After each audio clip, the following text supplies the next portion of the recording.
တခြားဒီနေ့သင်ပေးမှာက physics English pattern တွေကတခုဖြစ်တဲ့ I need to but zero ဆိုတဲ့ pattern ကိုသင်ပေးမှာပါ I need to but zero ဆိုတာဘယ်နေရာတွေမှာသုံးရလဲဒီရဲ့ pattern ကိုကြောင့်ကိုယ်တွေမဖြစ်မနေလောက်ရမယ့်အလုပ်တွေလုပ်ဖို့လိုအပ်တဲ့နေရာတွေအဲ့လိုနေရာတွေမှာသုံးရပါတယ်1 2နဲ့မတူပါဘူးเนาะ1 2ကြတော့ကိုလုပ်ချင်တဲ့အရာတွေမှာသုံးရတာ need to ဆိုတာကိုလုပ်ဖို့လိုအပ်တဲ့နေရာတွေမှာသုံးရတာပါteacher for example 3ခုပြောပြမယ်เนาะ for example number 1ငါဒီအလုပ်ကိုပြီးမြောက်အောင်လုပ်ဖို့လိုအပ်တယ်ပြီးမြောက်အောင်လုပ်မဲ့ path ကိုအရင်စဉ်းစားမယ် verb 0 finish ကဲဟုတ်ပြီ pattern လေးကိုစဉ်းစားမယ်လိုအပ်တယ်ဆိုတော့ I need to finish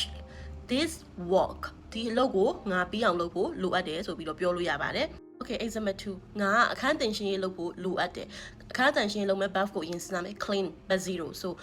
I need to clean my room ငါရဲ့အခန်းကိုတန်ရှင်းလုပ်ဖို့ငါလိုအပ်တယ် I need to clean my room okay example 3ငါစကားပြောလေ့ကျင့်ဖို့လိုအပ်တယ် so I need to လေ့ကျင့်တယ်ဆိုတာ practice ဆိုတဲ့ verb 0 so I need to practice